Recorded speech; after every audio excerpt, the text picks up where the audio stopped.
For me, it's about breaking barriers on a multicultural side. You know what I mean? It's about music. The music is the big picture. Music has no colour. It's always something fresh and innovative coming through, and it just keeps me intrigued all the time, because you might hear something and go, right, that's wicked. Who's that then? Do you know what I mean? It's just it's something. It's something that is so unique. You can. It's a movement. It was UK. It was homegrown. It was from where I come from. You know, we made this music, man. For me, it's like religion. You know, it's like a religion. You know, for me anyway. That's how I see it.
The first question I want to start off with for the backdrop of the documentary is just for you to tell me about what London was, or England was like in the late 80s.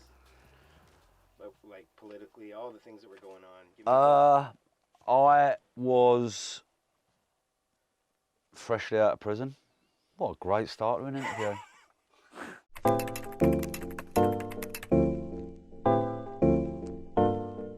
It's funny because we're in a time now which is pretty similar to the late 80s. We had a Tory government then, and the rich were getting richer and the poor were getting poorer. And what it did, it created sort of like kind of like street level entrepreneurs. I suppose like a lot of street kids, they was looking for, I don't know, you know, the next, if there's a new craze, a new buzz, a new drug, we were interested in it. You had kind of Thatcherism going on, all the, you know, Margaret Thatcher was the Prime Minister, you had kind of a lot of rebellion going on in England from all classes of people. It was fucked. It was a depression. There was no unity. The ecstasy came along, drugs came along, and basically that unified everyone into black and white people integrating, which had never really happened before. And it was cross-genre, right across, so you could be Indian, black, gay, white. You see different firms getting on with each other, people from different areas getting on each other, black and white getting on each other, everybody getting on each other, different cultures, different diversities getting on with each other. so much barriers it broke down, it was unbelievable. An estimated 500,000 people in Britain are thought to be ecstasy users. The drug is popular with youngsters who go to acid house parties as a mood enhancer. Every weekend, thousands of young people head for the countryside and one of the controversial one-off all-night raves. Once there, many of them will shell out £15 to £20 for an ecstasy tablet or capsule. The times that we was in were very dark times back then, and ecstasy, I think, brought a smile to people's faces. It made people that didn't necessarily get along. There was football hooliganism in the 80s in England especially, that was, people couldn't sit in the same room and they were fighting week in, week out, football team against football team, supporters, sorry. And ecstasy just made everyone, nothing mattered, you know. We'd go out on a Saturday night and everybody was your friend.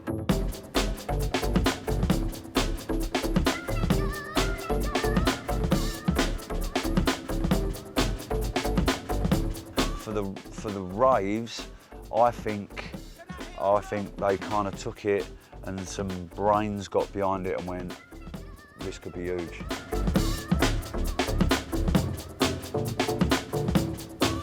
Like, you know, the fairgrounds come into play. Now they get very almost very logistical, and people had to start being very tricky, and not tricky as in bad, but you were fighting the kind of establishment. One of the problems was about like how many people are in the party. Well, remember, this is a field and we're putting tents up and stuff like that, and they're saying, right, well, you need some like form of turnstiles to get people in. The fuck? Right, so we came up with some posts with a laser beam across. You break the laser beam, counts. So we passed that with the council, they were fine, police was fine, boom. What we didn't tell them was that when at a flick of a switch, it would only count every third person that went through. So that's how, you know, you'd have a 2,000 licence and you'd get like 6,000 to 7,000 people in. So we were pretty savvy what we were doing.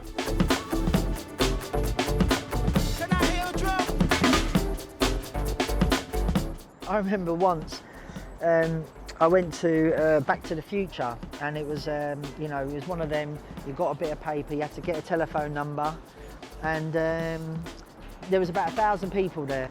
And the next week you went, there'd be like 1,500 to 2,000, and each week it just kept growing. And then what happened was, there's this one massive party that kind of changed it all, and it was at White Waltham. It was called Sunrise, which is well documented, and there was like reporters from newspapers there, and then the next morning there was like a report in the Sun about like some illegal acid house raves and you know, and people taking drugs. And the maddest thing was, that was the biggest advert ever for the, you know, the front of the, probably the biggest selling newspaper in the country. You know, and you'd see all these people raving. Obviously everyone's like, oh, where's the next one? Do you know what I mean? So whoever ran a rave the week after would have been laughing, probably retired after that event.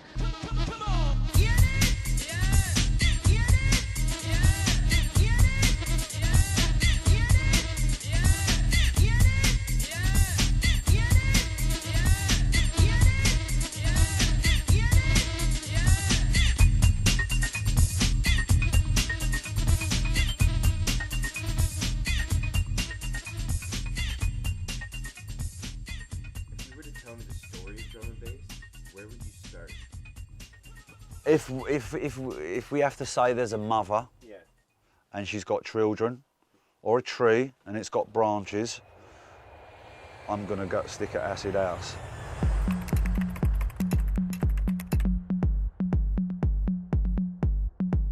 I can't just tell the story of drum and bass and jungle. I have to tell the story of the rave scene, yeah, from '87, where I started, all the way up, because I started at the car wash, which is we played acid house.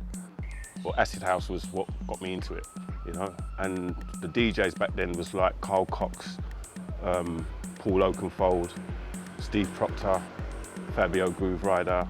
The acid house movement originally started in the Balearics. So you're talking about Ibiza and places like that, where this new sound was being played in the clubs. And it was brought back by people like Danny Rampling and Paul Oakenfold. You know, even Groove Rider talks about being introduced to it and then got bitten by the bug. Yeah, as soon as they heard acid house and that kind of, you know, warehouse sound, that, you know, they got completely bitten by the bug, and then, you know, the rest is history with those guys. It was like me, Groove Rider, Fabio and Brian G pledged that spot on Lambeth Road in South London, right across the road from the Houses of Parliament. Do you know what I mean? And that was a place where people just came and expressed themselves. It was an illegal party. It was on every Friday and Saturday, guaranteed. And it was just some of the best times ever. You know, I didn't even realise how special it was, but when I think back at now, you realise how special that night was. And for me, that is the musical revolution. For me, that's where it started. For me, it was acid house and techno. Then it progressed through to hardcore. Yeah, breakbeat. Moving on to jungle techno, which was a kind of like hardcore music, but it was also breakbeats was coming, you know, and then, or breakbeats before that. What was before that then? Jungle techno came from hardcore, I think, you know, because they started putting the breakbeats in with it. Can you tell me what a break is? Break. A break is, if you imagine a beat, I mean a house beat is a dum, dum, dum, dum.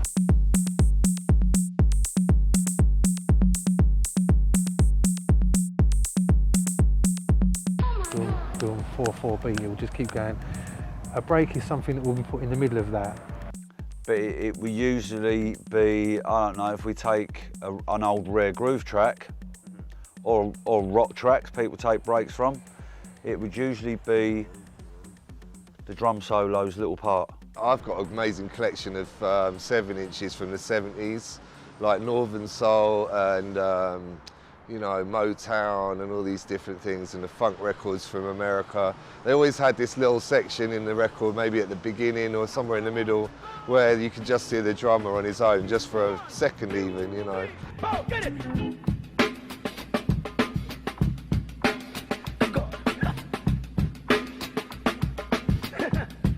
That's where people nick most of their breaks from. And those are the bits that people lifted and started making break beats out of. It's basically a sampled drum pattern, you know.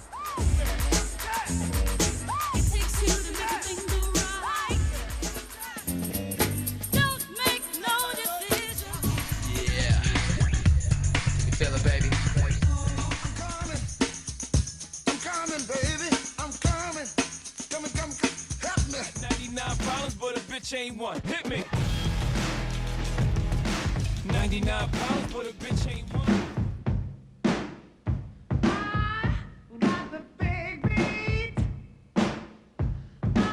Hip hop is the origination of making breaks popular by sampling old soul music. It's American invention, yes, breaks. I bought a load of records myself in the early 80s and just bought them for sampling purposes, because we had a 950 and the 950 only had 3-minute sampling time. So we said take the little what we need. And they just took that little 2 seconds out and looped it and looped it and looped it, and that's where your break beats come from. But it's basically just a bit of drumming.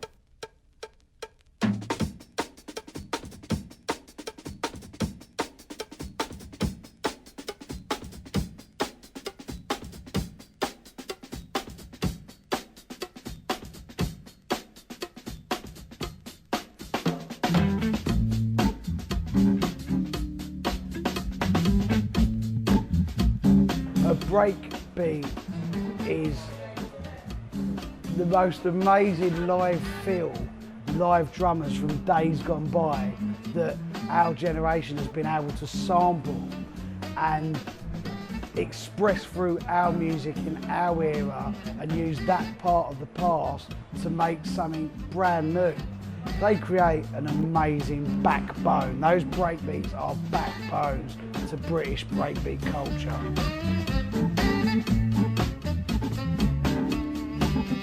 I mean, one of my favourites was Think, Lynn Collins. The Apache break was also another favourite of mine. My favourite drum loop of all time is the Apache drum loop, because it wasn't conforming to time. The percussion in between the actual kick and the snare was all lazy and off, and that appealed to me because it was different. But the Amen is... Well, I mean, the obvious one's Amen break, you know. You got the aiming break, you know what I'm saying, you know? The aiming break, without a shadow of a doubt. The legendary aiming break. I think drum and bass really took the amen break and ran with it. And that's been chopped and manipulated and thrown into that. He's had a rough time, the aiming break.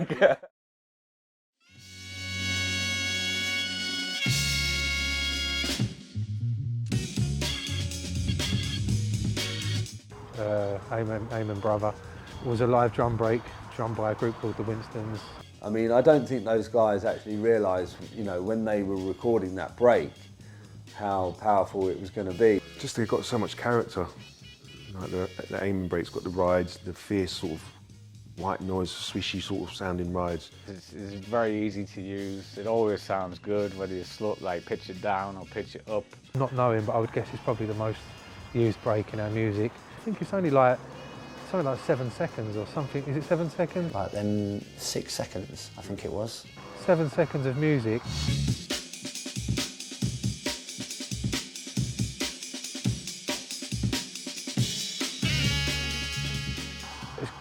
A whole scene has been created out of 7 seconds of fucking live drumming, which is, it's kind of unbelievable, really. That break features in, I mean, it's probably the building block of dance music.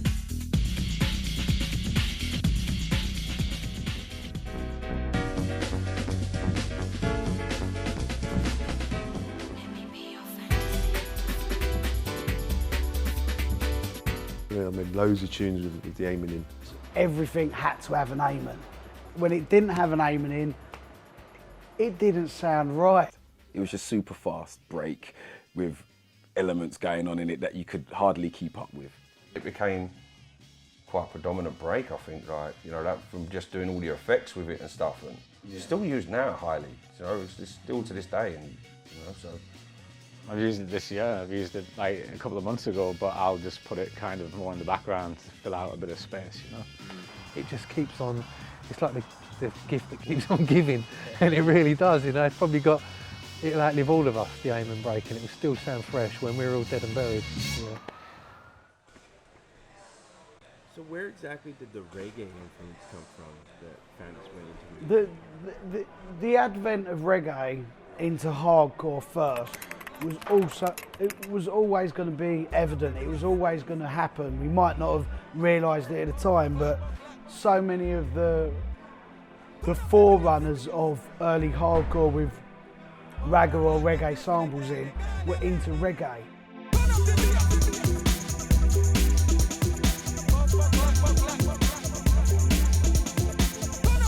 I would have to say, again, only what I witnessed. I witnessed the hardcore scene starting to use a bit of reggae influence. I would be looking at Paul Ibiza. Well, you've got to look at people like Ibiza Records, definitely. The early Ibiza stuff was more European techno sound, Chicago house, sampling these sounds. A lot of stuff come out of Germany, I must admit, because they had that industrial sound. They had this really industrial, and we loved the industrial sound. So we merged into reggae bass lines with the industrial sounds, merged them together, and jungle techno was born.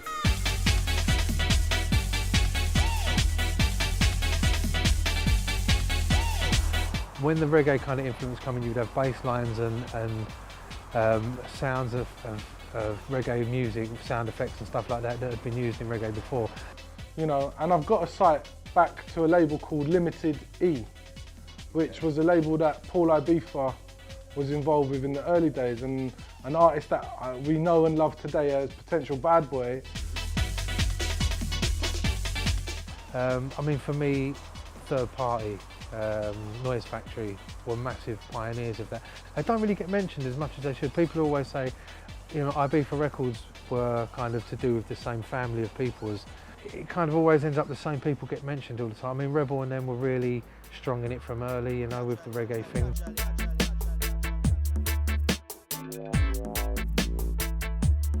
Yeah, Rebel MC, another guy who's really inspirational, man. For the music that he was making,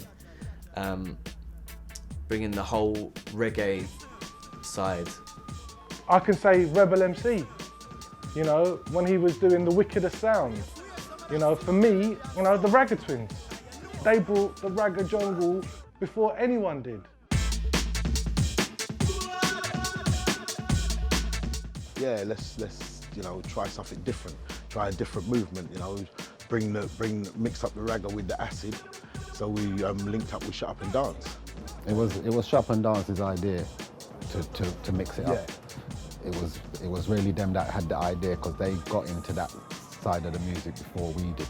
Reinforced records, another one I was telling you about. Same thing with Digo, Ian, Gus, they all start, I could hear the reggae influence coming in, and I think maybe the more and more they got appreciated, the more and more you started hearing even more of it.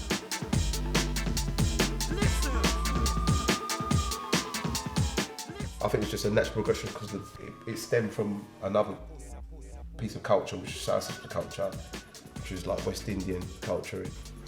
We've got a big West Indian community here. Say it's the second biggest community after English people. They obviously brought reggae here. The UK had a West Indian influence that brought the sound system culture into the country. That was very important to me because that has made me into the DJ and the person that I still am today. You get what I'm saying? Everything that I've learned from my sound system days, I've brought into my DJing, into my A&Ring. It all comes from that, you get what I'm saying?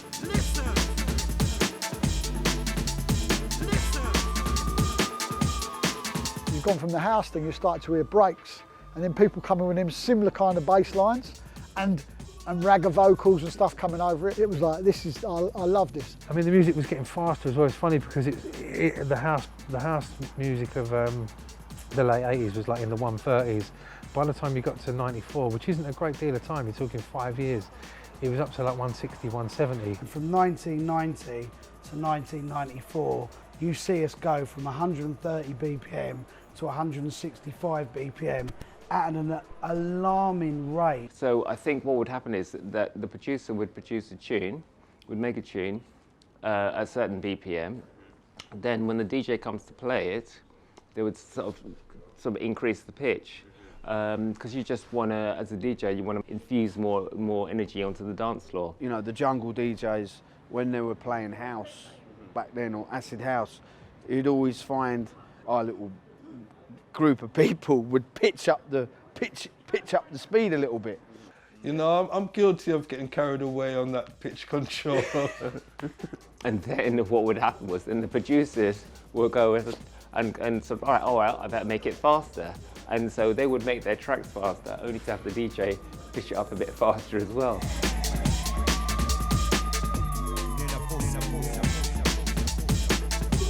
There was a time when we was playing stuff at about 155, 160. Well, 155 was the early jungle, then it went to 160. Well, early jungle was 160, 165.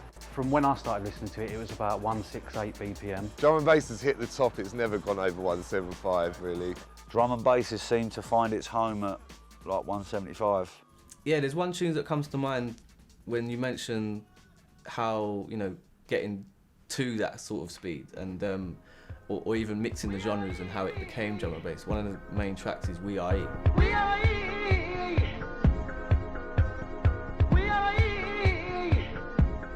We Are E was definitely considered to be one of the most influential early jungle tracks. It was by Lenny Diaz, and I think that the main thing with that tune was the way that the not only the snares and the rhythm of and the speed of the BPMs, the speed of the music, but also the way that the B line worked.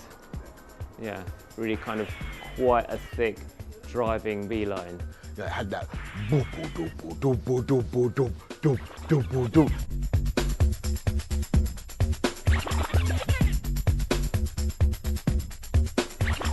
You'll hear them bass there in that. That was like jungle just coming in there. Them bass lines were like, wow.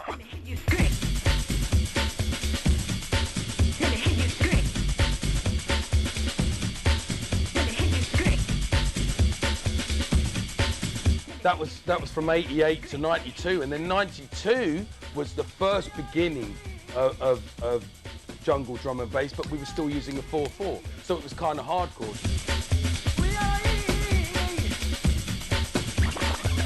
And in 92, it's quite, I just remember thinking a lot of this 4 to the floor stuff starting to feel a bit dated. And it moved away from the 4/4.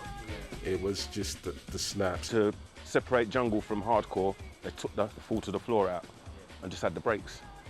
You know, really well-known breaks, and they're starting to take centre stage a bit more now. It starts to become very breaky. People were just saying it was possibly a little bit more breakbeaty, that's all, you know. We didn't know what was coming next.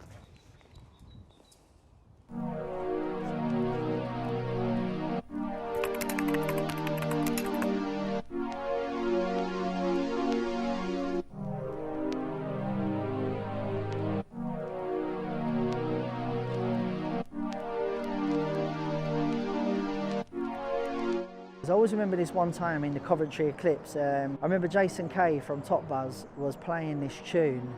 It was nothing I'd heard before, you know what I mean? I actually went up to Jay and I was like, what is this? And he just turned around, he pulled this spliff out of his mouth and he went, this is jungle, man.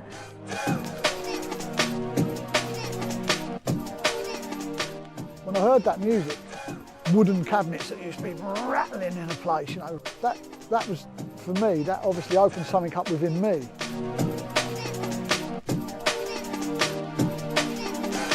People bring it creates not a religious experience, but there's something about dancing to that music with that bass.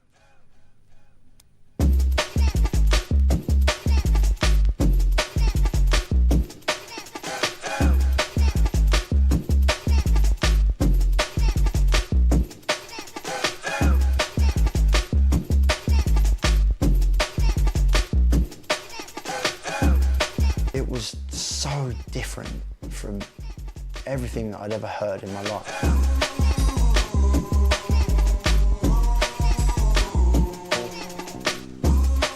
This music changed everything. It changed people's lifestyles. It changed their friends. It changed the way they looked at life. It changed everything, do you know what I mean?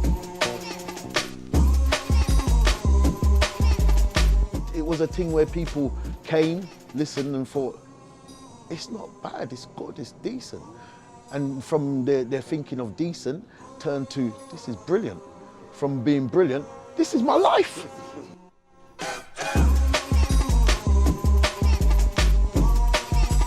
You hear that, you know what I mean, the little vocal, the reggae vocal, the little bass line, like, yeah.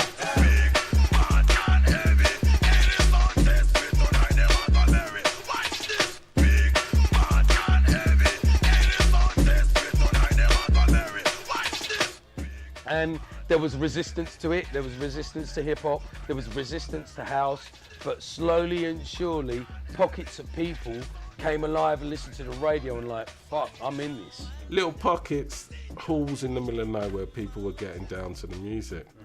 And so you've had this pirate radio network up and down the country as well that fueled it. For music like jungle, drum and bass back in the day, pirate radio was probably everything. So it's definitely, to me, it's what got me going. It's probably one of the most important things, other than, you know, alongside the music, that helped generate this thing. You know, like, it's so important.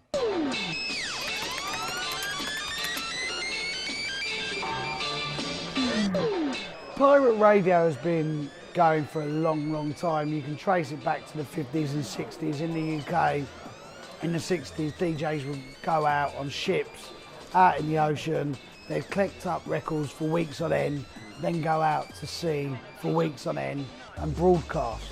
And would broadcast from off the British coast, so they weren't then bound by the broadcasting laws. Radio Caroline being the most famous. Now, us here in the UK, like for the last 20 odd years, people use high-rise flats, put big aerials on the roof. We call them council estates, they're projects, they're tower blocks. You know, more time no one lives there that you know. You're going in there, you're going straight to the top of these high-rise flats. You're busting locks to get even higher, to get to the roof. So the higher up you are, the more it travels. Some of the stories, they lift risk life and limb. So I've seen people climb out of windows, like half that size, just the top quarter of that window pane, pull it open, climb out backwards. So you're talking fucking 20 floors, like 200 foot or more in the sky, climb out backwards, put their hand on top of the roof, and then pull themselves out and round, and then we'd pass the cable up to them, which sounds fucking bonkers. You're then on the roof, and then you have to set up your aerials and so forth with the wind blowing. And you have a pirate radio station, you run a cord down through the kitchen window. A lot of the stations were in, the decks were set up in the kitchen or in the front room where you had the main window to go up to the roof. In a studio, the pirate radio studio, you have like a small transmitter, which or a box that links to sort of like a satellite dish. It sends a microwave link to a tower block where you've got the big beast of a transmitter, which will broadcast all over London. So there's no direct link between the big transmitter and the studio.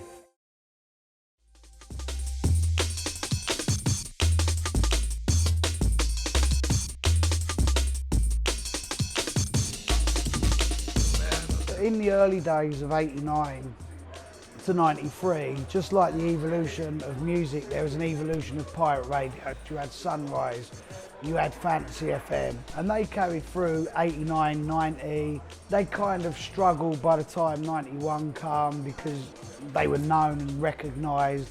Then stations like Pulse, Weekend Rush, Dance FM, Rave FM, all come about, pushing the more hardcore, early hardcore sound. Then late '91, early '92, when Cool FM hit as originally a hardcore rave station, they really embraced the jungle sound. I mean, there's only mostly one station if we're going to talk about the jungle scene, and it's mostly Cool FM. We all listened to Cool FM. Cool was the pinnacle and the fucking heartbeat of pirate radio in the UK. If you like drum and bass, that's where all the top names, or most of the top names in the scene, would congregate on that station. And you'd basically tune in to hear the new music, to hear their favourite MCs and so on. It was literally like a rave on the radio. When you're putting out music, you want your tunes played on Cool FM, because then you know it's getting through to everybody. And so the DJs, as they come up the rankings, they're getting the promos, they're playing up front, they're breaking music.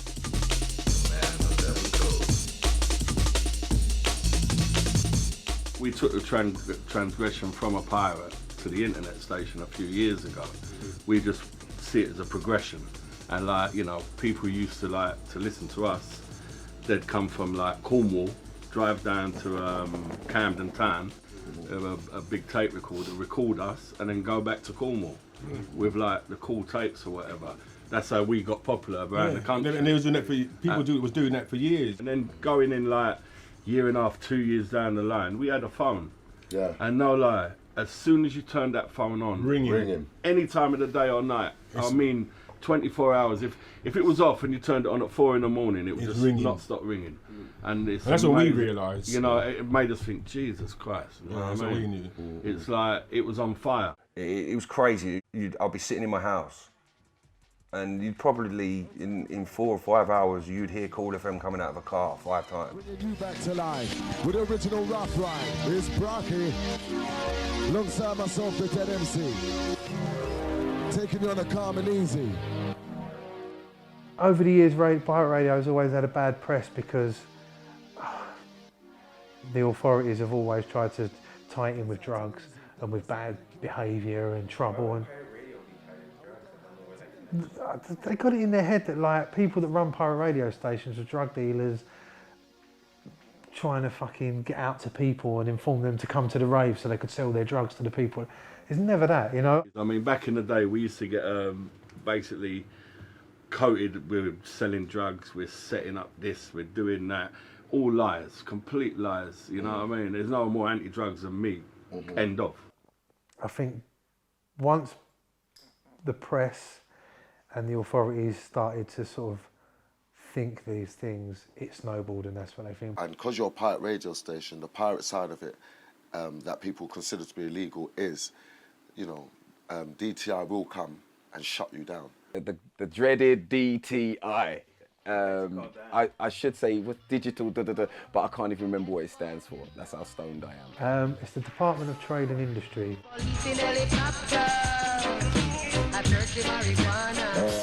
Basically, they're now called Ofcom. They police airwaves, TV, or if there's anything bad that happens, entertainment, like on the radio, where Ofcom will step in and fine you and shut you down if need be.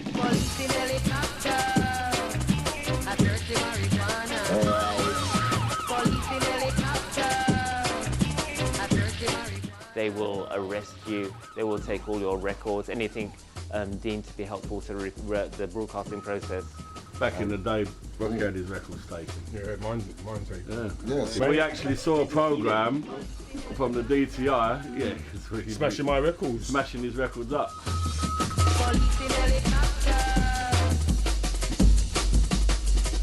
On TV. Yeah, with a big sledgehammer, like some of Rocky's records. Yeah. And that hurts, you know. Actually could recognise you. Yeah, we saw it. Oh, that's mine. That's mine. They're smashing my records. Yeah.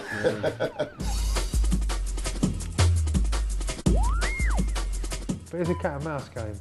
I think they always had a sneaky admiration for us, same as we did for them. You've got to think they're a multi-million-pound government-funded agency. We're like a load of kids with fuck all. And we always stay one step ahead. They would catch us, we would move. They would catch us, they would put things in place to stop us doing it somewhere, we'd find a way around it. As the years have gone by, I've got older and wiser and a bit more, but in my 20s and 30s, pirate radio was like everything to me, and so many other people the same as me, you know? Yeah, it was so important, man, because it also was a point of how people could find out information about where these parties were.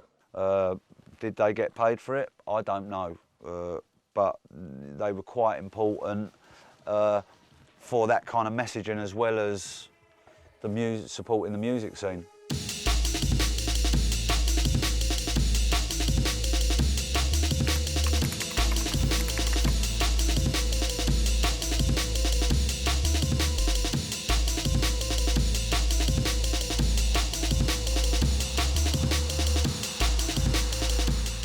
You know, so I think it's very important people know that jungle didn't start in '94.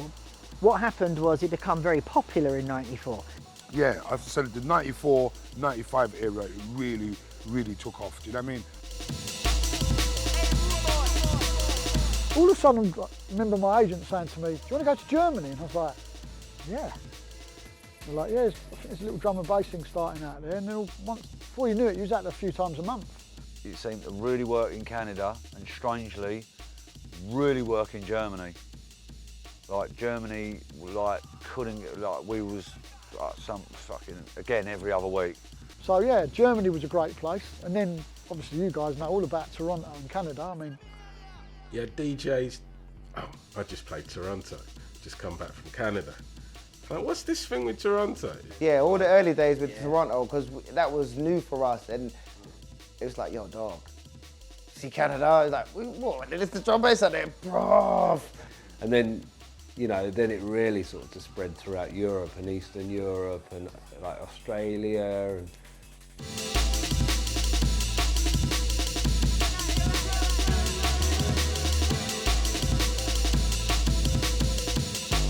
the music's indigenous to the UK, so you can have 10 top DJs from different parts of the country, and they would come together at certain events, and there was Jungle Mania. And yeah, Jungle Splash. Jungle Splash. Thunder and Joy.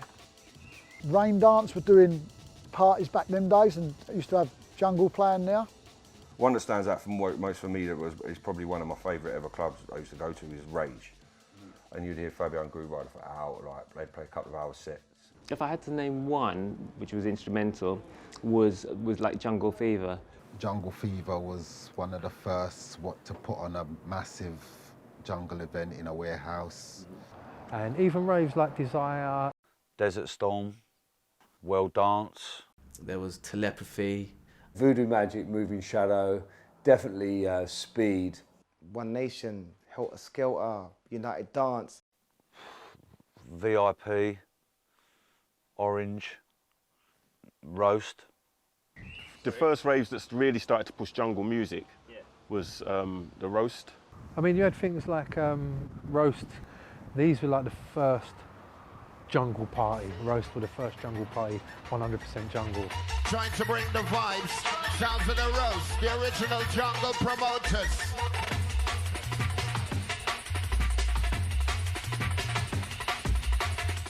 The Roast started at a place called Linford Studios, and then it went to Terminals, and then it was a Sunday thing.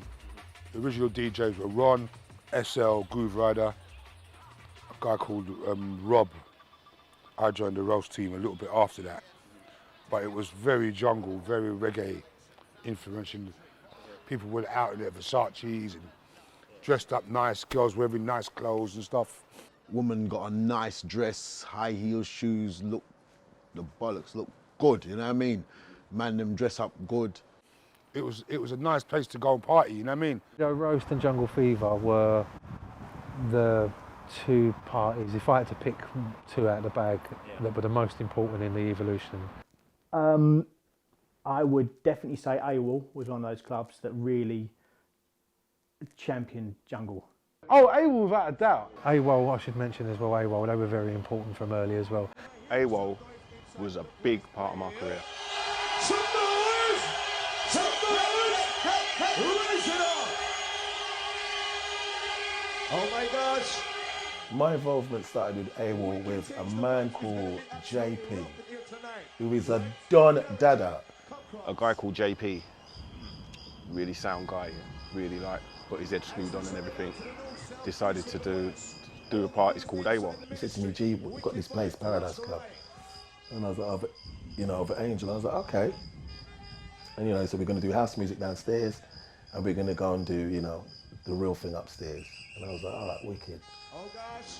And I remember you sitting down and saying to me, who should I have up there? You know what I mean? I said, boy, you need man like the Randall, the Micky Finn, and this man. I got a phone call from JP. He introduced himself on the phone. I'd say it must be, I don't know, 92. So he called me, told me about this idea that he wanted to do, and he wanted me as part of the team.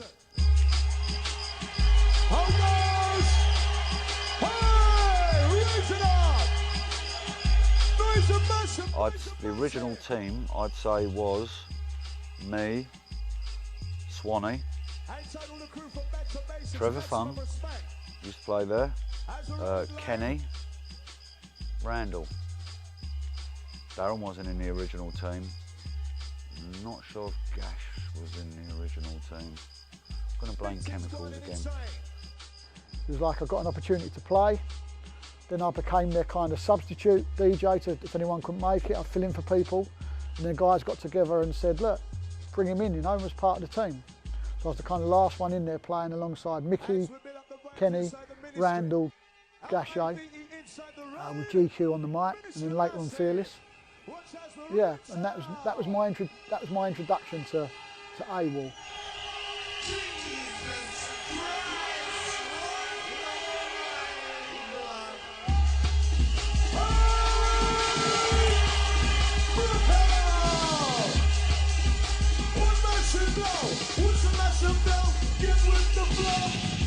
So we compiled all of these people to do this, AWOL Paradise. And the first night it went off, and I was like, wow, this is going to be the start of something really, really special. And the place is bubbling hot, there's never like it.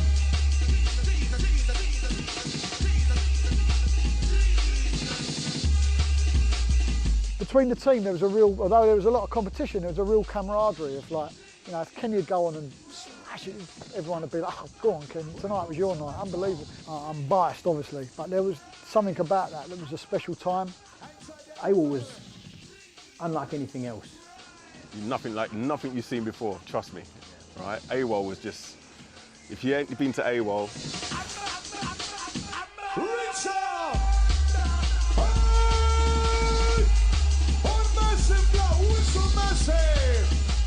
So So AWOL totally saw that transition we were talking about earlier from that to jungle and become the club in London. Even artists, wherever they worked, if they could catch some of AWOL, they were there. It was unbelievable sound system.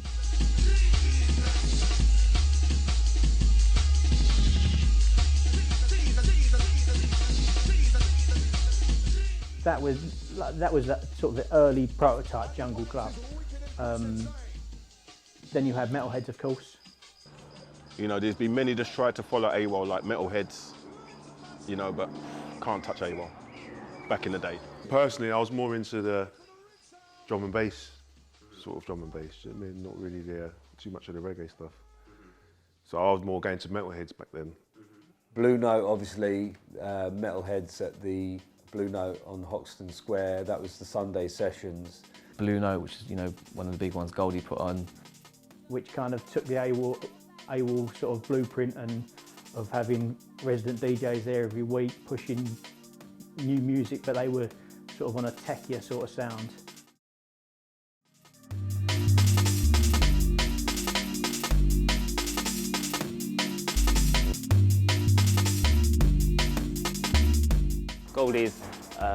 Goldie's label was Metalheads, and so he was going for a sound to articulate the way that he feels it. You know, he's an artist and working from an electronic palette, and he produced Timeless. Even Rob Layford produced Timeless, and they opened Metalhead sessions at the Blue Note in Hoxton, and that became an institution.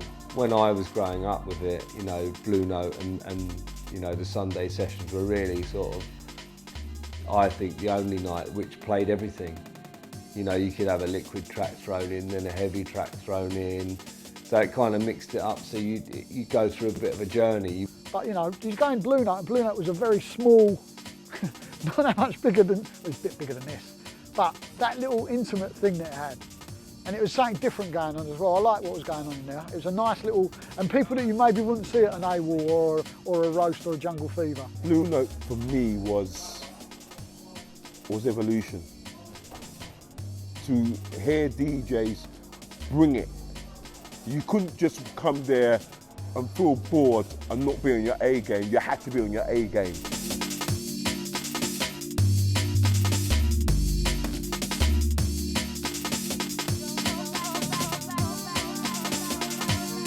It was Goldie's Metalheads, but Groove Rider picked the DJs. So it became very select. It was mainly the Metalhead DJs, and this was part of the dub plate culture. So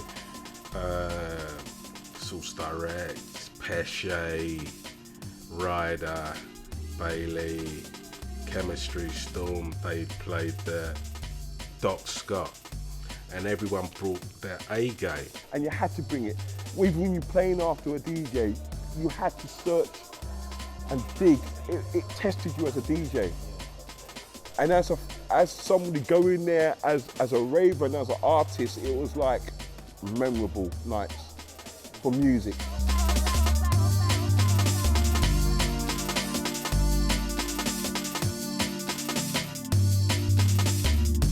This was very much kind of another territory. It might have been quite metallic, and I'm really cautious about describing Goldie's records or music.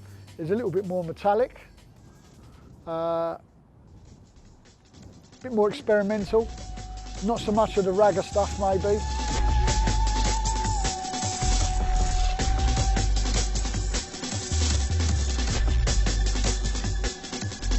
It was cutting edge. There's more Detroit influences in the music. It was just more science. Just more of a, more flavours from all over the world, more influences. And I imagine around by that time, then yeah, you had a like of Bookham with Good Looking. Bookham, level of production and his creations were clearly, you know, he's a master of what he did.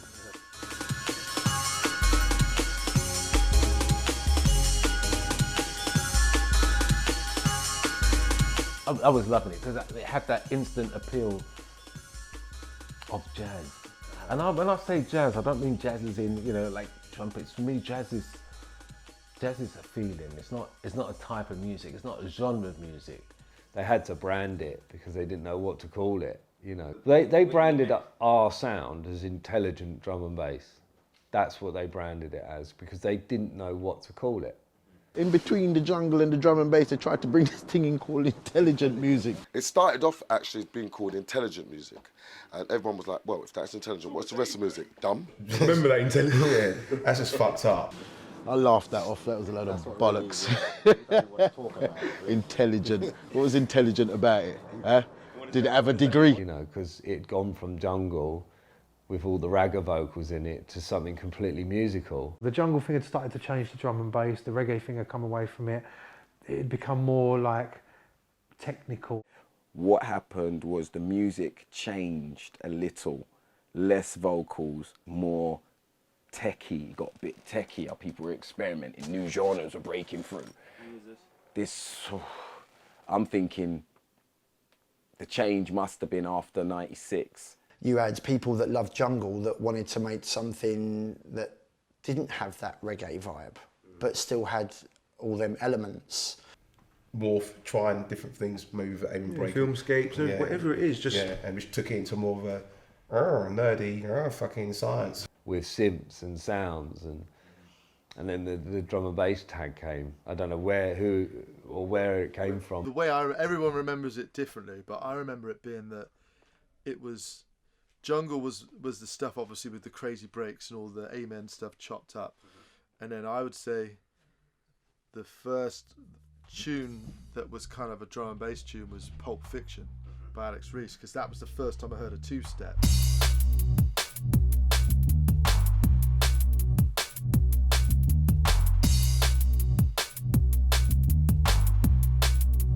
The change of jungle to drum and bass, and it's been debated by many a person throughout the industry.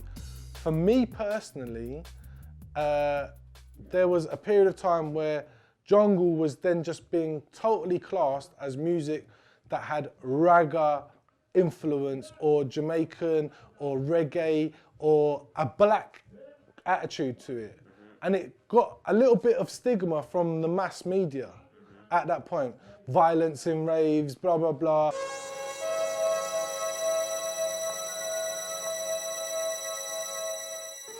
When anything gets popular, it brings trouble with it, unfortunately. Originally, when something's small, people are into it because they're into it for the right reason. They like the music or they like the fashion, and then as it grows and grows and grows, everybody starts going to it. With that comes trouble. Jungle was going through quite a bad stage at the time, you know, with the violence and people getting shot and, you know, them having to take weapons off people going into the club and stuff. I was laughing the other day because I played in Manchester. We used to call it Gunchester, and it was because, like, literally, you'd go down and play in a club, and if you're doing really well, they'd just get guns out. It's like, you know, because they liked it, kind of thing. The clubs don't like that. That's what happened. All the clubs were locked off. There was shootings, people were getting stabbed. It was, you know, the raves. What people don't understand is that what me and Det and Phil, what we had to go through, and not just us, a lot of the guys, to what it seems today, we had guns pointed at us. We had friends who lost their lives. You know what I mean? We had Moose who got smashed in it, lost 6 pints of blood in a nightclub. Nearly died. Yeah, he nearly died, you know what I'm trying to say? You know, it wasn't a nice time for jungle. There was fights, couple stabbings, gang warfare and all that, you know what I mean? People smoking crack, you know what I mean? And, you know, it got a bit moody, so DJs who were producing the music at the time decided to change it and they took out the reggae samples, which, you know, they said was an influence on what was happening. I mean, it shouldn't, but the samples they were using were some of the most some of the dark samples, you know what I mean? Limb by limb, we a go cut them down, send for the oxa, take out them tongue. Limb by limb, we a go cut them down, send for the oxa, take out them tongue. Limb by limb, we a go, limb by limb, we a go, limb by limb. A lot of top DJs on radio stations push to get reggae out of the music. I don't think it was a conscious decision You know, I don't think a lot of people had a meeting and, like, you know, this all happened. Even though they all did have a meeting. I don't know, there must have been a meeting somewhere with these producers and DJs. There must have been some kind of talk. There were some odd things that happened in the history of jungle drum and bass, and I don't know if it's happened in other music genres, but there were these things called the foundation meetings. You would have a collection of artists, producers, DJs, MCs, and they all gather together and discuss an issue within the music and how things should be. For me, it ain't never switched. Just get that right.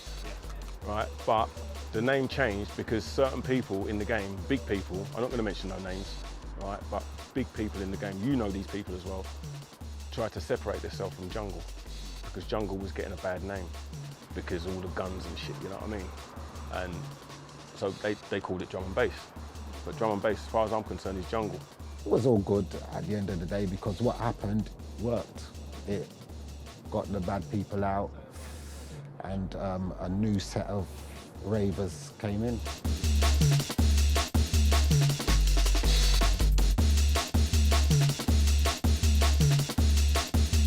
Get mash up.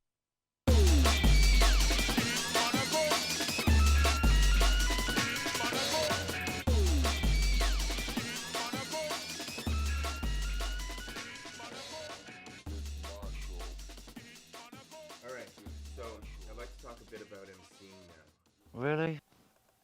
I thought you were fucking interviewing me. No, I'm joking. I was like... How about we take this minute to just give us an example when a jungle or drum and bass MC does. Give us an example of spitting bars. What is spitting bars? Show the people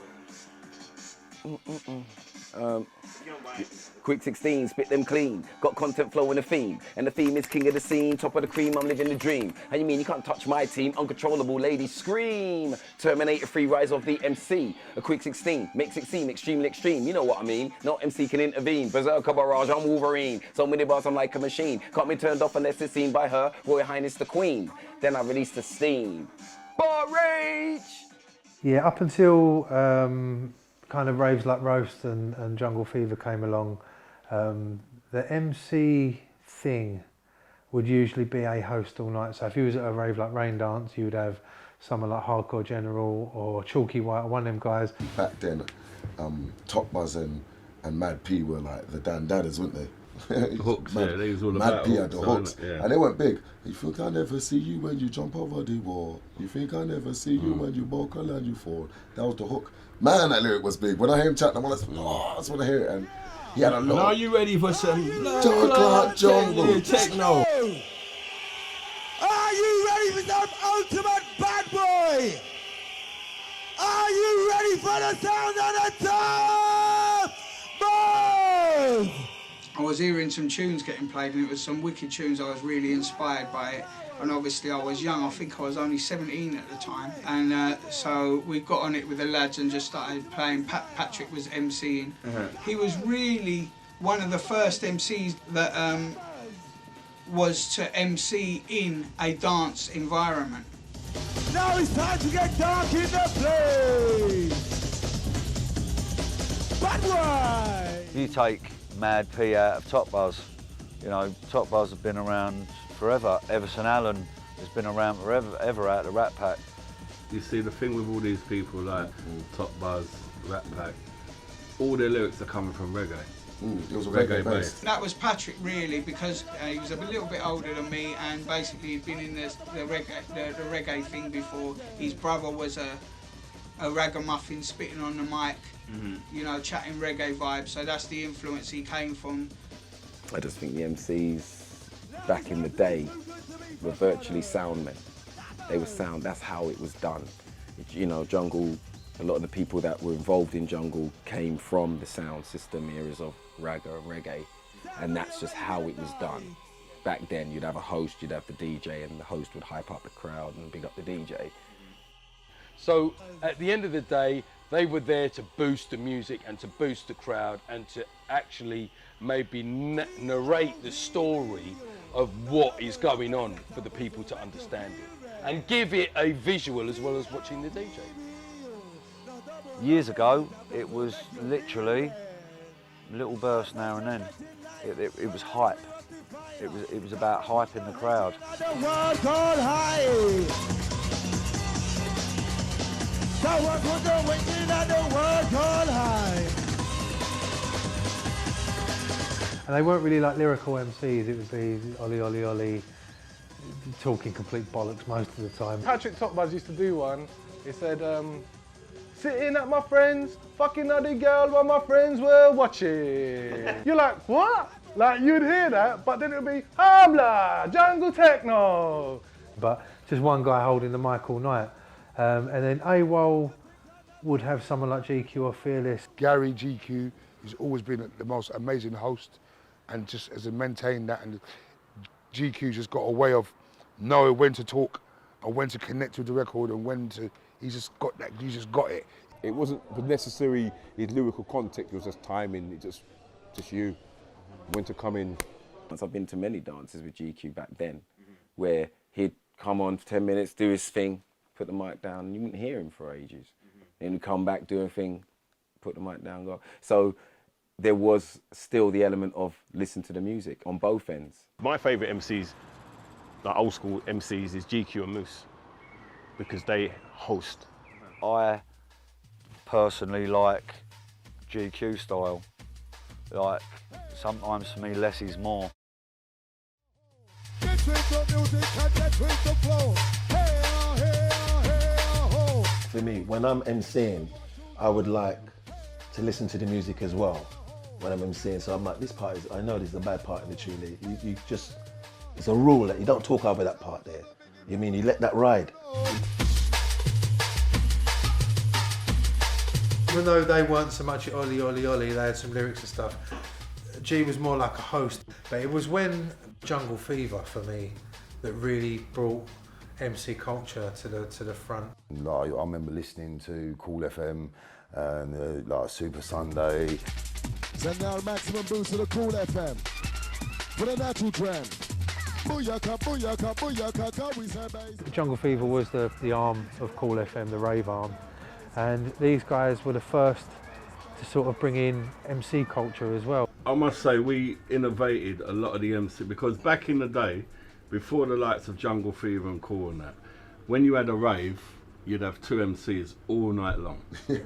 But when Fever come along, where I was from Sound Things and that, I used to love the MCing and everything. And so with Fever, we put like 8 MCs on a dance. So he was the first kind of promoter to book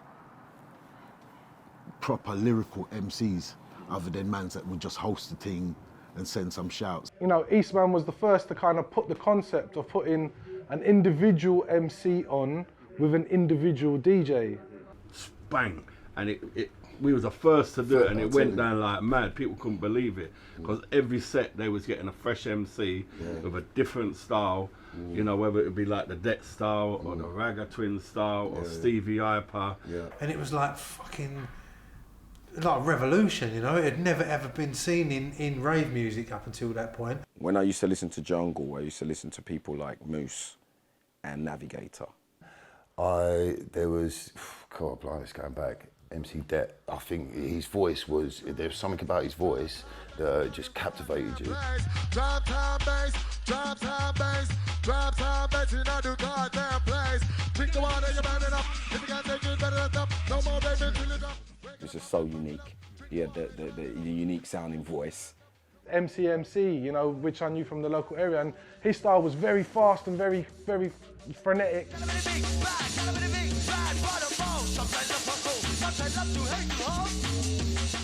GQ, 5-0, Moose. The Moose. Well, it's a jungle where you want the proper listen to the sound, rapid on the mix, the hyper with the hardcore sound. Jungle. I mention him simply because he's a prime example of a great MC.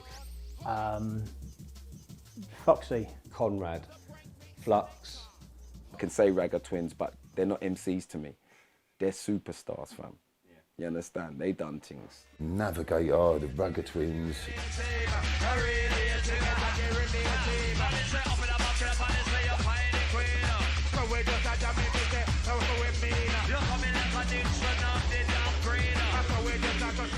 You know, if you look at people like Navigator and the Ragga Twins, they were like just absolutely massive. I loved Navigate. He was the one. And then Hyper D just from nowhere, all of a sudden went boom, and he come with something different. I think the first one that really came along who'd stepped up the gear was Stevie Hyper D. You know, he came along, and he came from a sound background, but he also came with like double time lyrics and fast tongue.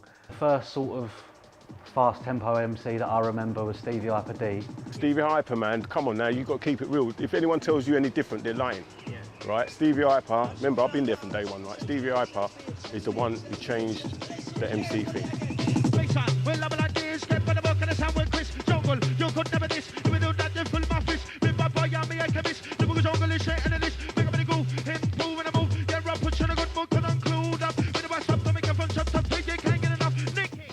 You'd have to be insane if you weren't impressed by that man's work ethic. He came and he changed the game, seriously. Yeah, he did. I'm not gonna lie, I'm not an MC, I'm just a promoter. I put gigs on and you can see another person coming with their idea, their doctrine, and move the thing along, and that's what Stevie Hyper did. He came along, saw it, and moved it along. He was the first MC that really had proper sing-along, you know. He would say, "Junglist, are you ready?" and the fucking whole crowd moved. Oh Lord have mercy, Junglist, are you ready? Oh Lord have mercy, when he's rocking the dance and people are singing along, the DJ sometimes was secondary. He would sing, he would rap, fast chat, the whole thing, and reportage with the crowd. Yeah. He had a ragga style, he had just a normal rapping style, he had a singing style, he had so many different styles to his style. He took over the game. And he kind of revolutionised the MC game for me. I mean, I would like to think that this is the factual, actual truth. It's how I saw it, and I would like to think that most people would agree. The first person who I heard doing the fast style was Fearless. But I think one that really opened up the doors for me with the double timing thing was probably Fearless.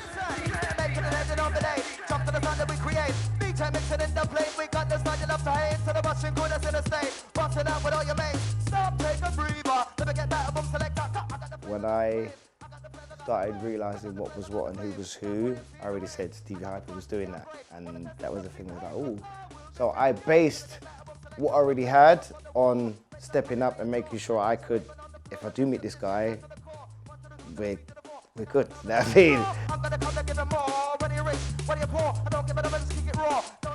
I had to step up because I didn't know what was supposed to be an MC. I was just doing what I thought sounded good. He was the first MC I actually heard doing the fast style, because that's why I grabbed him and made him my MC and said to him, right, I want you to be my MC. And me and him worked for years, you know what I mean? So Fearless was the first, but Stevie just brought it on a whole new level. You know what I mean? He just took it on another level. Ram, we no skin, we no play. When me shut the microphone, I mess with the DJ. Make you jump up and down, move around and swing and sway. The lyrics are... And he came in through, he used to work with MCMC and people like that, and he wasn't really accepted in the jungle scene at first. He came in through the side door, like he was MCing at things like, I think it was Desire and Orange, and some of the raves that weren't necessarily 100% jungle raves. He wasn't on Roast, he wasn't on Jungle Fever.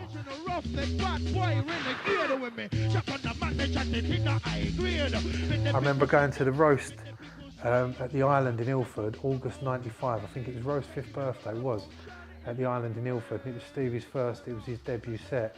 And he kind of mashed up the fucking dance, you know. And these were people that, rewind a year before, they probably wouldn't have even let him go on the mic. But his career, and he was such a big talent, you know, and it's a fucking travesty that he's not with us, because I would love to have seen how he would have evolved and developed with the music.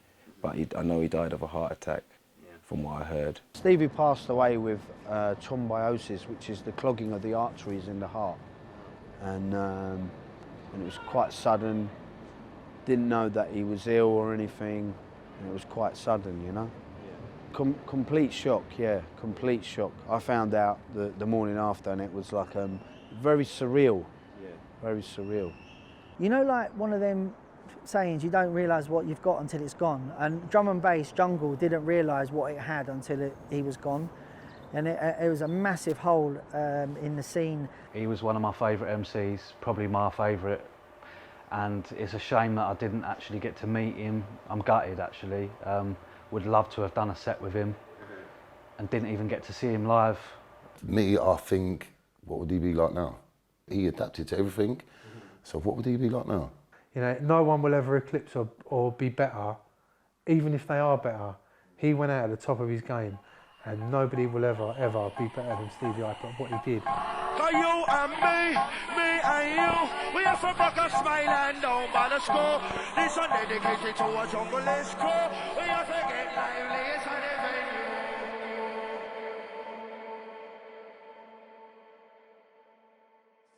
Once inside the place, second time around with the DJ Hype intro. You ready for the song or the solo? Get on it. We're gonna K, I, D, A, D, double E, skip a D, and we're on the... When he went and when he passed away, he left a bit of a void and a gap, which, once again, my personal view, Skibbity filled. Skibbity, Shabba, and they started to emerge them times. Shabba was coming through sort of with Navi.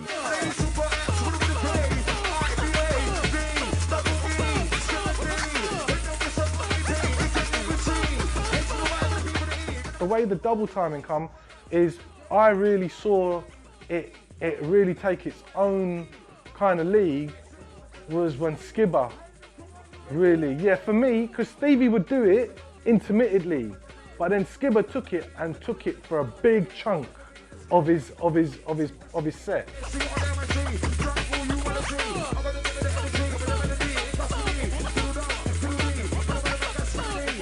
And he come in and then everyone wanted to be fast. You ain't just got to stand there and just hype up the crowd. You've got to have bars now, you know what I mean? They've obviously just, like the music evolved, they've evolved. And it's the same way it grew with drum and bass, because you just had someone on the mic just saying a few words, and it grew, then it grew, then it grew. You know, someone like Stevie Hyper, then he spawned a different style. Well, they've obviously become, you know, they've all become more, as I say, they've become more lyrical. I mean, you've got people like Harry Shotter now, and he is an absolute master at his craft. I love the rap and I love the grind, but that DMB is my DNA, it's my lifeline, it's my everything. You know, he'll spit at 100 miles an hour, and the clarity of every word he's saying, and you know, I think he's changed the game a bit. For the best flows, take that back for the best shows. Rock up with the black MX 97s with brethren, all in black trackies and SAS bombs that kept you and your dress code. My favourite MC in that style is Harry Shotter, because I just like the way he chats, you know what I mean? Some people didn't like it, let's be honest, you know, it wasn't for everyone. But for people like me, MC culture became a massive part, even though I can't MC, and, you know, it fascinated me. So they become a face and a voice, and obviously they're doing their thing, and kids want to be like them as much as they want to be the DJs.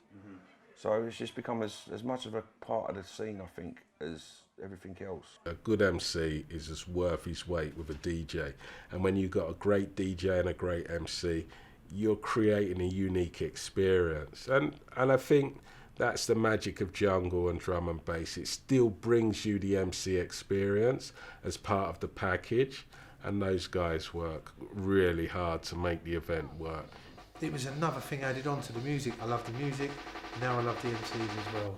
DJ Gashet 1, 1 and 2, and MC in the place for you. The one nation, we just big up our crew. Move your body, do say what your body want to do. Move your body, bitch, move your body, want to do. And MC in inside the venue. Try to DJ Gashet on the 1 and 2. Your body, want your body. What your body want to do.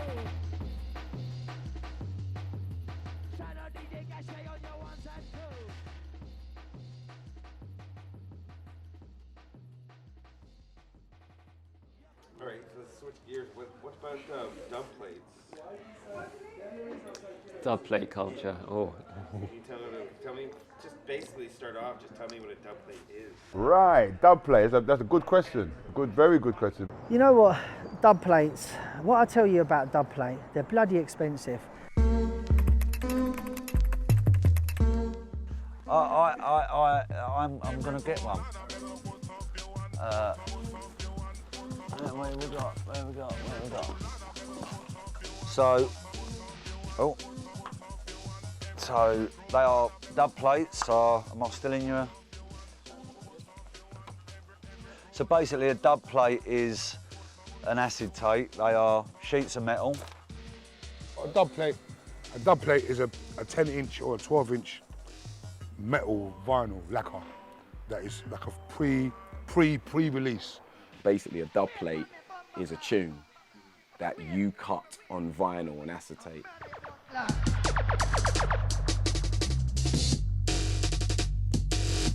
Dub plate, it came out the reggae industry. It's a reggae thing. The whole reason behind them is for you or anyone as a producer to go and see what it sounds like before you go and get the stampers made to make your records. There wasn't any USBs or computers. It was literally your only chance of going out to a club and going, right, that day I'm playing a tune that got made yesterday, no one's got it, you know.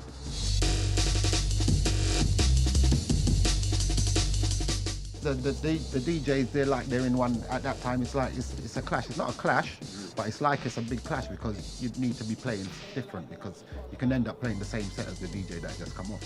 But if you've got your dub plates, then you're definitely playing different. No, dub plates was a huge part of the jungle and drum and bass scene. A dub plate was something I never had many of because they were quite expensive to cut. They're quite expensive. Sometimes they cost £30, sometimes they cost £70, £80, depending on the quality of the person that's cut it, you know what I mean?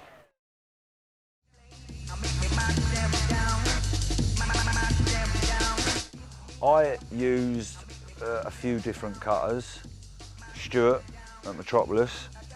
And it was Metropolis and I think Transmission something. Transition, sorry, can't translate. Transition. I get my dubs cut at Music House, Copy Masters or Metropolis. I would use Music House. Music House was the home of the dub plates. They ask anyone in drum and bass or most music genres about Music House. That's where everyone got their dubs cut. Yeah, I'm sure it comes up a lot because it was really the centre of the universe right then. My favourite place to cut dub plates was Music House in Holloway, North London. We're in Eden Grove. This is the home of Music House in the 90s. This is where you used to come and cut your dub plates. I used to go there to these cutting houses just to meet people as well. You know, you network there. You bring your tune there and your Hype would be there, Brian G, Frost, big names, Brocky, everyone would be there. And you would have all the greats there, you know, your Groove Riders and Fabios and NDCs, and just all sitting there like in a queue, making, you know, just laughing, making jokes. We all really got to know each other, like on a level. It was a lovely community spirit because you just sit out there all day hanging out. It was like a community centre, like, do you know what I mean? It's the only time you get to see each other really and talk, because otherwise you're in a can't really talk. The days before the internet, you never used to speak to anyone apart from on the phone. Like, you know, at the end of the day, this was where you used to meet up and cut tunes and swap tunes and, you know, so this was like a hub. You had to be around here in order to get the music, because if you weren't at Music House, when the tune was floating around, you never got it, and that was it. It become a fashion to, I think again, to, there was in the jungle scene, there was a really, it was who had the dub plates, who had what dub plates, and you know who had the new records, who was pulling, who, you know, it was a free for all.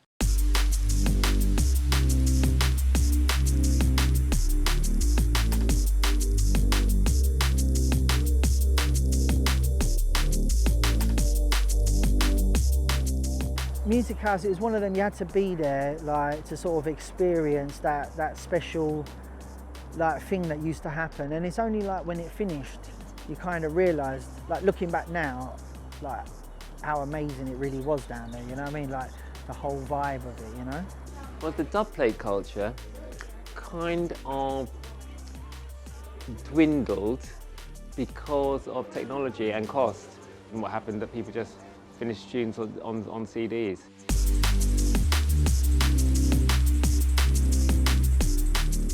Yeah, I do miss the days of, you know, vinyl. I've still got all my vinyl. And I used to love going record shopping. From whenever I started being a DJ, really, I would buy records before I ate food. My local record shops I had a shop called Music Power in Ilford. There was one in Haringey, one in Ilford. And at the same time, I had a shop called Boogie Times, which was the home of suburban bass as well. I was working at Boogie Times in Romford, which was probably in the top 10 in the country, I think. Oh, I can't remember the names of them. There was about 4 or 5 main record shops. I even used to travel to Reading Record Basement, which was a good one. We had our local shops down in Kent near me, so we had Barton Back Records in Gravesend, we had Art to Beat Records in Dartford, we had Rush Records in Gillingham, we had Loco in Chatham, and then you get on a train and we go to Black Market, of course Black Market. Like you can't mention jungle and drum and bass and not mention Black Market. You can't mention record shops without mentioning Black Market. The obvious, the Black Market. Mainly I used to buy my records from Black Market in Soho. Definitely, Black Market was a spot.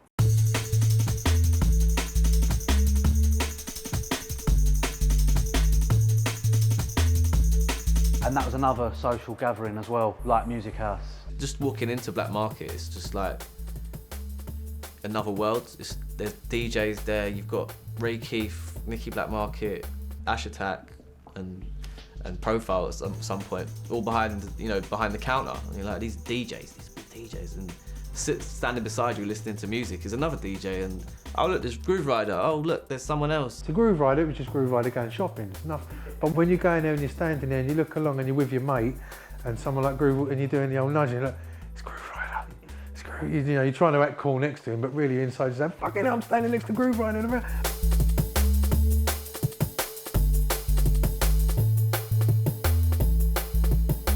One of my business partners and a good friend of mine, Rennie Gelston, was the guy that started Black Market Records. He lived out in America, he lived in New York, he was going to Paradise Garage, came back, opened up that record shop. He then sold the shop years later to Nicky. In 1992 we put the music, because we was upstairs and we was clashing, we started clashing a lot with the house. So we decided, you know what, let's put the music downstairs. You could say the rest is history. It was only a little place, downstairs was only little. Like upstairs was where all the house was, but downstairs was the drum and bass basement. But it was exciting, you used to leave there broke. I spent lots of money down there at one point. I mean, I spent all my money on fucking, I don't know how I did it. Like on a Thursday and a Friday, it was like the place was a cloud of smoke. You go down there sometimes and it just rammed, like, you couldn't even move, you just hear music and hands in the air, like a rave. And it would be rammed, just so it was like a rave environment, really. Wicked, it was like a rave, you know, on a Saturday afternoon in fucking Black Market or Boogie Times or any of them, it was like a rave in a record shop. They would be packed. I think just for being there for so long and just representing the music for drum and bass, I think everyone just was there. If that was the place to be, man. And just down them stairs was another world. Yeah. There's just, I bet loads of people down there, and you know. I think music back then was a lot more community based. Like nowadays with the internet, everyone's trying to spread their tentacles across the world, and oh, I need a booking in Belgium, I need to go to Germany, I need to play in Paris. But the most important thing is your local scene. Digital era has taken away the community spirit, because you don't really see people like you used to see them, and you don't really get to hang out with people in that environment like we used to, like a music house. I really miss that. And I really feel sorry for DJs today, right, that have never had that. Record shops and I mean, like Music House, cutting dub plates and stuff like that. A lot of relationships and partnerships and probably music was made that wouldn't have been made otherwise, with people meeting up face to face, just chance meetings and getting to talk. And as the years go on, you get used to the idea that this is how it is now. You know what I mean? And it's cheaper now. If you're making music, there's not a lot of money in it. You know what I mean? It's completely different now with the digital thing. It's become really hard, you get what I'm saying? And you know, it's a shame because, You know, for me, you know, I'm old school, and like, you know, I remember like doing the box set, Planet V box set, the 5/8 piece of vinyl, and just like doing the tin CD, and little things that you can touch. You put all the work, you do all the years of putting something together, and there's an end result. And now, sometimes, you know, I could spend like a year on a project, and all it is a file. There's nothing to hold anymore. You get what I'm saying, you know? I remember I put out the last EP I put it out, somebody bought it and put it on their page for free. I guess for every bad thing about the internet, there's 100 good things, you know. And social media, it really helps. You know, it's changed artists. Before they was all unapproachable. You know, you could see them in a rave for 1 minute and then you wouldn't know anything about them. Now, a massive part of being a DJ or an MC is how you handle your social medias, how you deal with the public in the week, not just when you see them in a rave. With the radio, it's exploded beyond limitations. There's no limits. There's no limits. You know what I mean? We get people from all around the world listening on there. You see them, Russia, Japan, France. At first, it was like, this is terrible. But I think further down the line, the more I think about it, it's like, well, it has actually given a bigger opportunity to some people that would never have really got the chance to get anywhere. It definitely creates a clearer path for some people that wouldn't normally have that path, you know? That's the good part about it, because if it was all just vinyl and you're following all the big guys, the chances of guys like myself becoming friends with these guys and getting tips from them and, you know, doing a remix of each other's songs, that'd be slim to none. Well, you see, the thing is, nothing lasts forever, bro. So you can't hang on to shit, and you've just got to adapt. I love personally playing vinyl. I've still got all my records at home. You know, can I tell a 14 or a 16-year-old that? No, because the millions of them, they're used to a different format. So I just think that, you know, I don't think we can moan about that. We just have to get on with it. Do you know what I mean?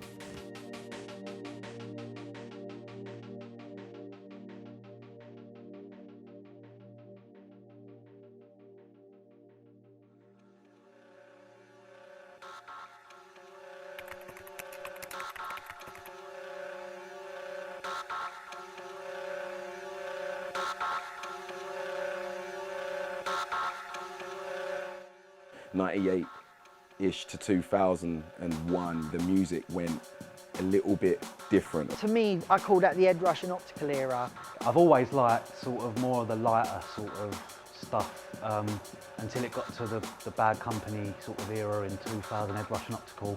Love that stuff. A lot of filtering going on with the basses. Yeah. You know what I mean? They get these just different level. That and all them crazy, twisted, warped bass sounds started to emerge then. And it was a new era that these guys had brought into the engineering. The Ed Rush and Optical and Bad Company sound, it was the start of that whole tech thing. That sound that Ed Rush and Optical found is, in my opinion, the template, or one of the founding templates of what we listen to now.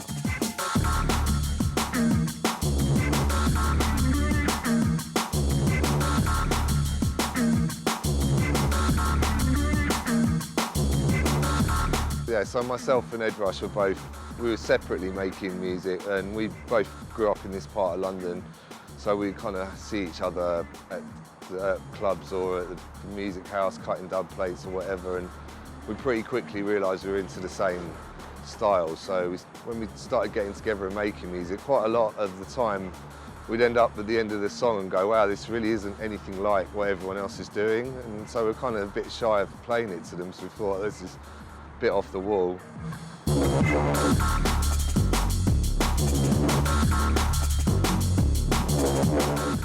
And we were going like, you know, stripped down hip-hop beats instead of the really kind of crashy sort of, you know, style. No amens, no sort of obvious loop drum beats or anything.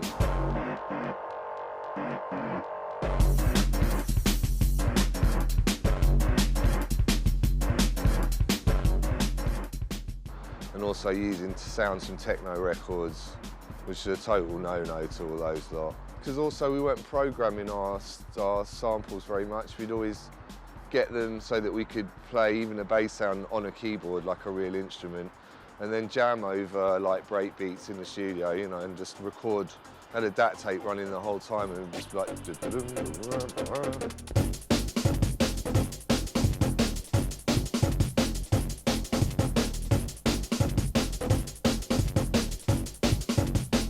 was doing my thing. Like, I like ragga, I like jungle, you know what I mean?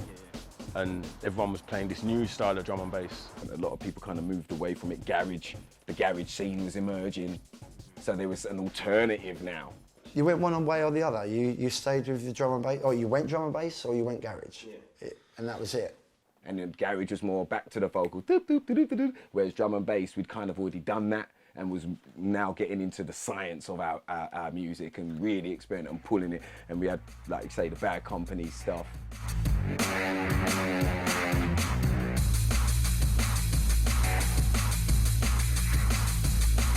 Fresh, D-Bridge, Vegas, and Maldini. No, but not for them. So you had the new kids that came in, you know, the whole Bad Company thing and the Virus thing that was dominant, but that was a fantastic era as well because they made some fucking fantastic tunes. So that darker sound in 98, 97, 98 was mind-blowing.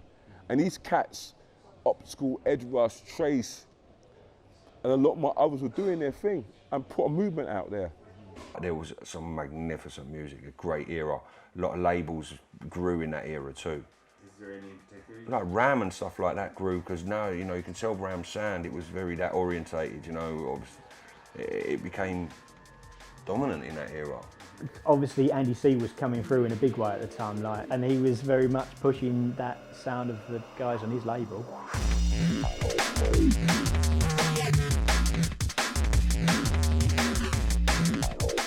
Andy C is my idol, I'm not gonna lie. Andy's the guy I wanted to be, man. Just again, just what he's doing now and how long he's been at the top as a DJ is incredible. Andy used to come to Paradise to listen to the DJs.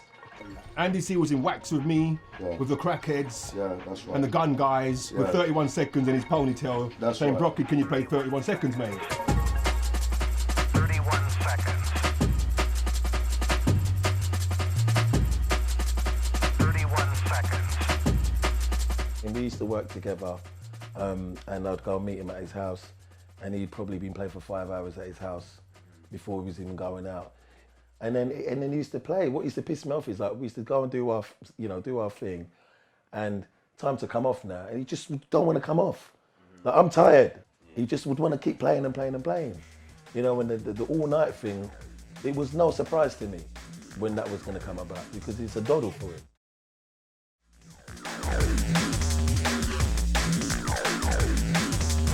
He is an amazing DJ and takes that skill and that craft so seriously. All the shows that he does around the world, and I see, like, you know, Instagram and Facebook, I see what he's up to now and then. And yeah, it's just amazing what he's done, man, and the label that he's built. Ram bring a completely different aspect again. Like, it's kind of more like modern edged and stylized, and, you know, like, rather than being urban and street and ghetto or whatever.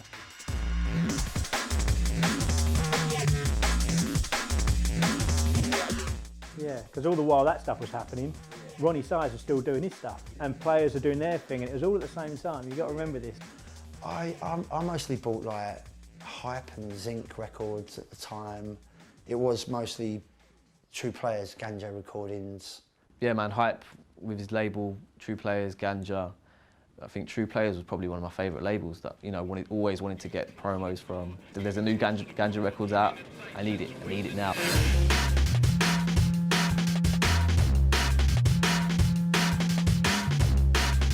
I loved, like, you know, DJ Hype. It wasn't too much of any one thing, you know, it was always just energetic and dance floor and all the scratching. He brought something else, you know, he was scratching and...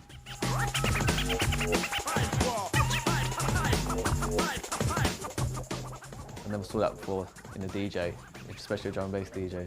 there was personality, real personality in the sets. Do you know what I'm saying? Like you could hear the guy's like sense of humour in his music.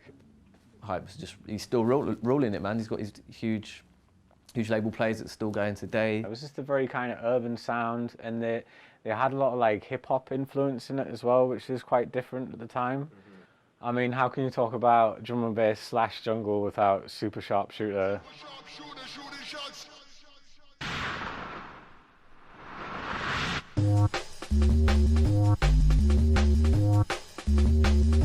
I mean, Ronnie Size, they had, you know, V and, you know, look at V, the label, Philly Blunt, big tunes. They were doing it as well. If I had to pick a top 5 labels of that period, V would definitely be up there. And obviously you had Philly Blunt and Dope Dragon and Full Cycle, you know, that was the whole camp that they was running. They was fucking throwing out tunes, like, it was like weekly, and not just chucking them out just because they were chucking out hits. So they had Square Off. Everyone had a copy of Warhead. Angles. You know, LK.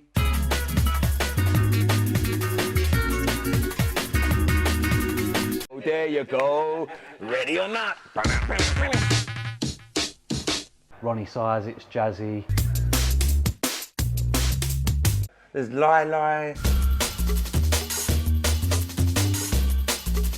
All of them, the Glamour Gold, Firefox, Four Tree, you know, all of them aliases was about half a dozen people. Crust, Diet, Ronnie, Frost, Brian G. Between them guys there, Dillinja, of course, as well. He was a few of the aliases as well. Them guys there probably put out 100 records over the course of a couple of years.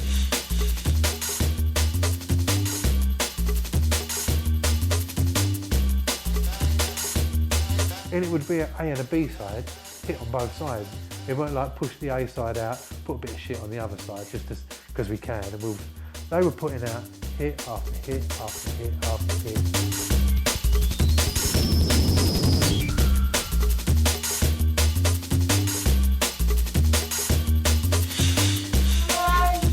Ronnie Size and what he did is amazing in terms of like making a live show. And you know, like I mentioned a minute ago, Ronnie Size and Diane Crust and Southern, them guys, what they did with the live thing with Represent, it had never been seen before. And you're getting people that are used to a guitar band hearing drum and bass, and they're like, what is this? This is fun. I remember going to see them at the Astoria. It must have been in '97. And I'm standing in a venue iconic like the Astoria. I'm looking on the stage. You've got Dynamite out the front with his Janet Jackson fucking mouthpiece on his head. And you've got Ronnie, Crust, Di and Suv at 4 computers playing my favourite music. Like they're playing Trust Me and Box of Tricks and Angle. They're playing it live and I'm like, fucking hell, man, how are they? You've got a real drummer holding down that beat. You're like, ah, you can do it. Well, I mean, there was one part of it, they did like a mashup thing for about 3 or 4 minutes and they would just play 32, yeah, about 16 or 32 bars of each of their tunes.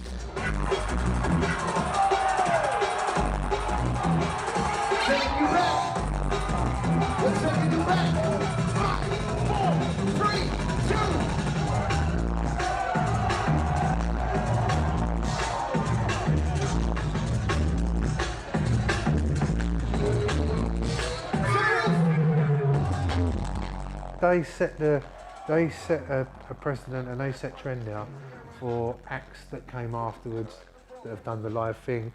Personally, I'm being honest when I don't think anyone's ever done it as good as them. V Recordings was huge in the jungle scene. Ram stuff, you know, and his label was huge in the jungle scene. Ram and V, like I said, Full Cycle, my favourite labels, and they was putting out the most jump up stuff back then, along with Urban Takeover, and to see them now, what they put out is such a wider variety. They don't put out no jump up now. So obviously they've progressed and everyone takes their own path, really. This word jump up you keep saying, you want to give me Yeah, I mean, I don't like the word jump up. I look at it like dance or drum and bass, but you know, there's so many different genres now. I think 3 distinct. Okay, you tell me. Yeah, jump up, liquid, and tech, I guess, is the word that most people use. Tech or neuro, drum and bass. Jump up, which is I guess the world that I live in. It's all about intensity.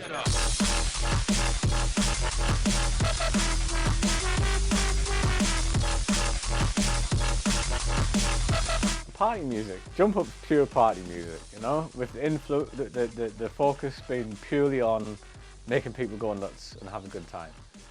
It's almost in the name with Jump Up. It's designed to be like banging and to get the crowd like kind of going in a full-on ravey sense.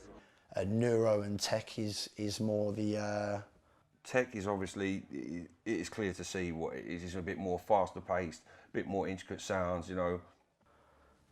I guess like the digital trancey side of drum and bass, the harder stuff.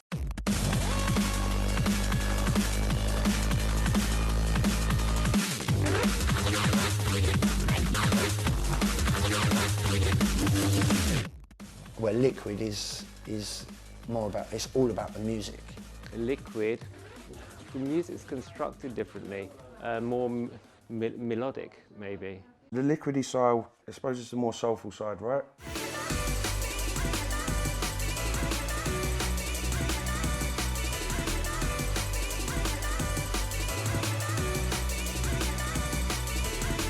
Yeah, I mean that is the problem with when you're getting into these subdivisions of subgenres, that your party might be smaller, the amount of people buying your tunes might be smaller. It's a shame that everything's become so divided. You know, you'll have a party dedicated to Jump Up now, and there'll be a party dedicated to Liquid, and you know, we've seen it diverge and converge, and you know, it's gone fractal at times, and like there are so many tiny little offshoots of offshoots of offshoots that why care? There's good tunes and there's bad tunes. There's loads of rubbish Jump Up tunes and there's good Jump Up tunes. So it's just, I like it all. I love all forms, right across the spectrum of drum and bass, jungle, but I love the way, the energy that it causes in people. I love the fact that it makes people want to dance. I love the fact it makes people smile. Yeah. I mean, if it doesn't make you smile and happy, there's no point, is there? So. What is it about it that makes you smile? I don't know, it's just the energy and the tempo somehow just gets me going. I don't know, and like... That's the whole sound of the music, man. It's just the energy that it gives you. You can make a drum and bass track, like any kind of style, with any kind of sound to it, you know. You can put anything into drum and bass, and you can take anything from any genre of music and make one sound with it. That's what I love. It's always pushed forward, always evolved, always pushed technology and made us look at technology and use it differently. To me, it's breakbeat culture. It's our music. It's our music. And to me, it's a logical progression of our music. You know, it's underground, first of all, something that we've created in the UK. And it's interesting music, it's intriguing music. I'm part of something that I can say I was part of from the beginning. For me, you know, that's special. It's like, wow, we didn't have to copy the Americans and do their hip hop. Do you know what I mean? We didn't have to, in a sense, copy the Jamaicans and do their reggae and ragga stuff. We had our own thing, which was drum and bass.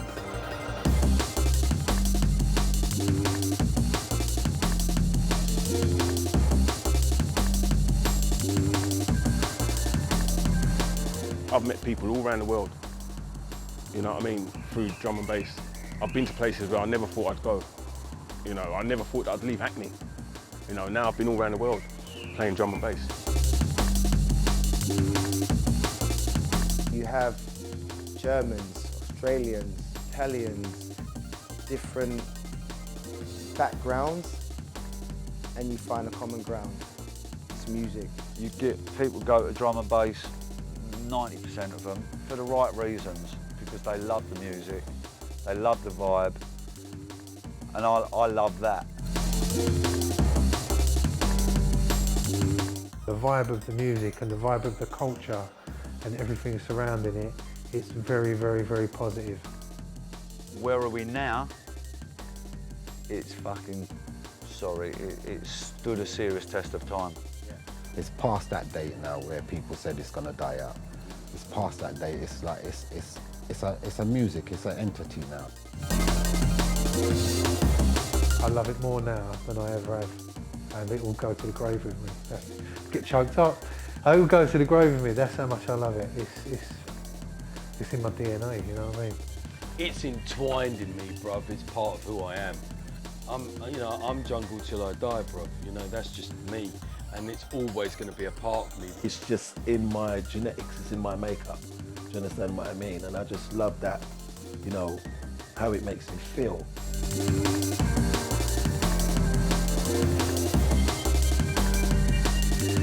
I just love this little baby that I helped start off, to just see how it's grown into this like worldwide phenomenon. Do you know what I mean?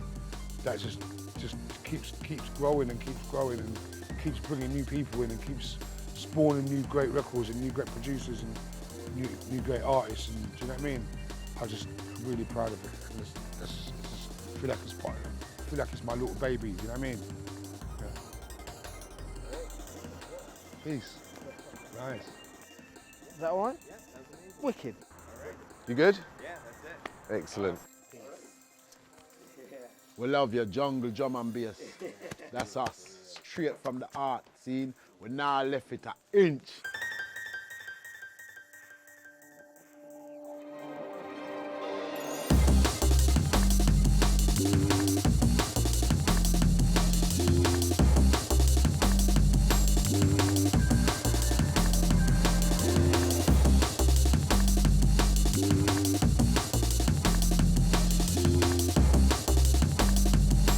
And let me say something else, you know, Hype, you're the man. Shut up and dance. I used to go to them fools when I was like 12 at the factory, heat wave, hi ho, I used to scratching at the place. You know what? That's never part of the influence, you know, I'm big up. You get me? Ragga Twins are you. Sure. That's how we go, you know what? Yay, yay, hustling beats in this bitch. Fearless. Because I'm the MC, OG, rock fast or slowly, the one and only. Everybody know me for sheezy, coming true with the bangalang, kicking street slang. I'm the man with the hustling kind of raw. That's the danger. It's the beat changer, star rearranger, put my pen to paper. Jet black Darth Vader, high grader. Chuck, see you later.